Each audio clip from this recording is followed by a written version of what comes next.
Shoshana Mizell. How are you doing? I know it's been a minute since I have posted a Mama Shoshana video, but I have not stopped thinking about you.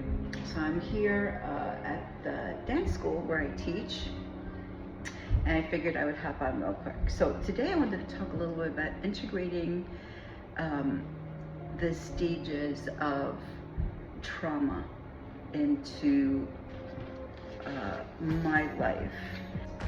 So that's a bit packed up. I'm going to take this into sections. I'm kind of start from when I was 5 years old, or 4 years old to 8, till things I can remember. I mean, I did go through a lot of stuff before the age of 5, but I don't really remember that much. So if this is something that interests you, come on back. If you could be so kind as to subscribe, like, share, and comment if you feel inspired to. And I'll be right back.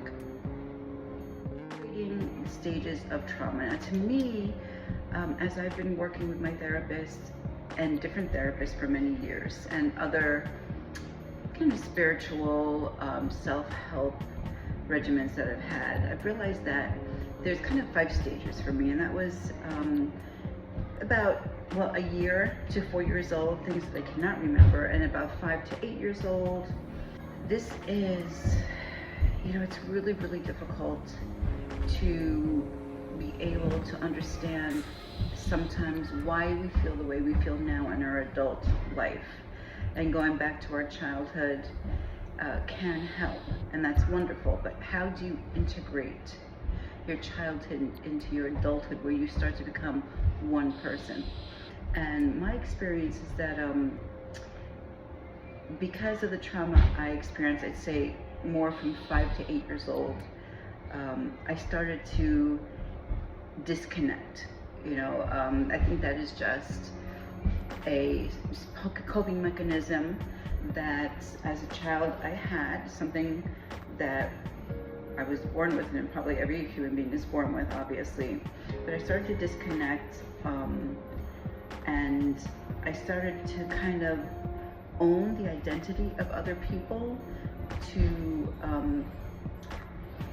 kind of help me navigate what I was supposed to do, because I really didn't know how I was going to cope with all the things I was seeing as a child, which was, violence, abuse on many different levels, having a mother who had a mental problem, and an older sister and brother who were going through what they were going through and how they were responding to our mother. In turn, I was the youngest of my siblings, so I saw a lot of things unfold. And so my brain development, as a child, I was not conscious of the things that I was doing to survive. My brain was just using its imagination, and that's one of the things that I am trying to integrate into my adulthood now, is that the realization that as a child, with all the crazy things that were going on, all the inappropriate things that I just, even though I didn't really know whether it was right or wrong, because I didn't really have friends that I would go over to their houses and I'd see like a loving, cohesive family unit where there was no screaming or hitting, or glasses being thrown across the room. I didn't know that there was any other way, but intuitively I'm wrong. So I always looked at myself when I was a child, as an adult, I looked at myself as a child as weak, because the symptoms of what I was growing up with were that I couldn't read or write at the age of 8. I was still peeing in my bed at the age of 8. These are all emotional responses to a very chaotic, unsafe environment. And now at 63 years old, what I'm working on is integrating that child as a part of me.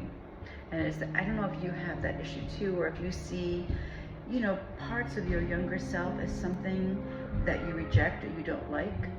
This is a different way to think about it, and that is that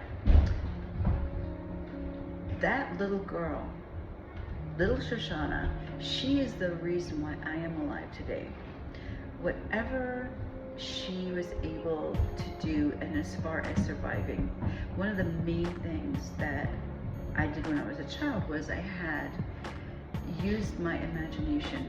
And the way I would do that is I would make up dances, I would draw, I would go on these long, fantasies in my head where I would think about all these beautiful things, places that I would go, and things I would be able to do.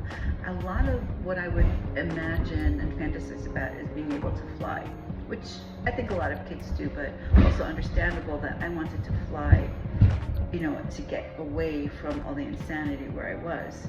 So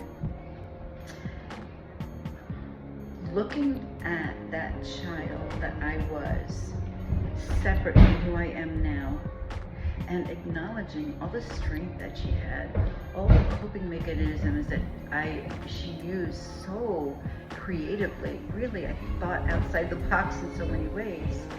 And I obviously didn't know I was doing that. It was just a mechanism. But if you have been through a lot of trauma as a child, and you're still here to talk about it, you're kind of still functioning at a pretty high level,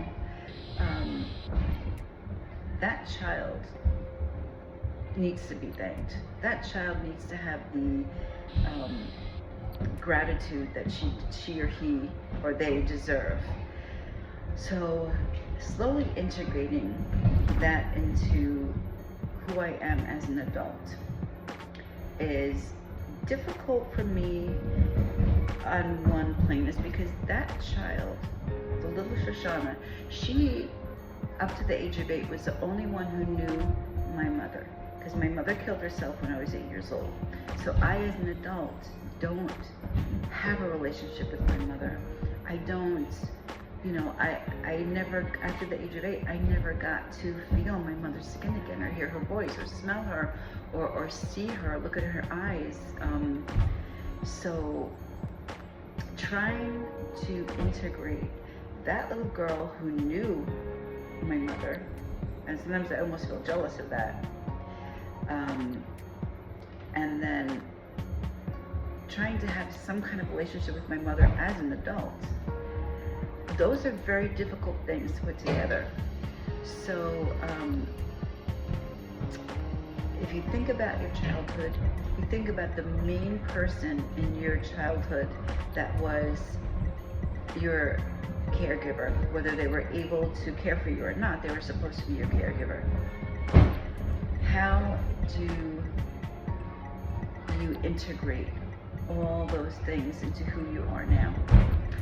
One thing I realize is that I have to let my mother go, and as far as what I wish it was, and accept what is, and that is, I will never know my mother. I will never get to know her as an adult as I knew her as a child. So this is definitely a work in progress. This is something new that I have been working on with my therapist, going much, much deeper. I have been able to heal from so many very deeply traumatic things, but this is like the last part, the deepest part of the onion. As you peel things away and you get deeper and deeper into things, this is something that is less graspable. It's something that's more of a feeling or a thought, not something that I can grab and it's real and I can talk to my mother about what happened when I was a child. This is something, that is a much more subtle component of my mental health.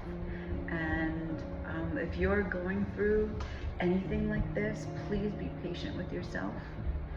I noticed for myself that the results, the healing, the ability to have closure in a situation like this comes really slowly. It's not the same as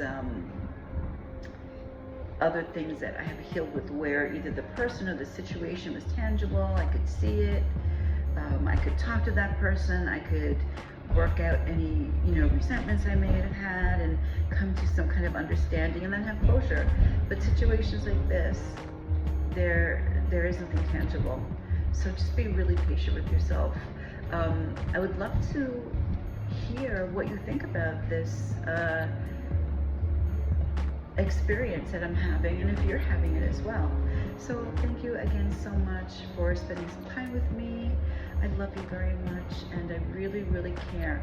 And if you are going through anything that is really emotionally charged, there is help out there. I myself go to betterhelp.com, and they're not sponsoring this, nobody's sponsoring this video, but I have found so much help. I mean, it's just incredible how much I've grown and healed this last almost a year and a half. So with that, I will leave you. Hope you have an amazing day, and I will see you very soon. Bye. Love you. Talk to you later.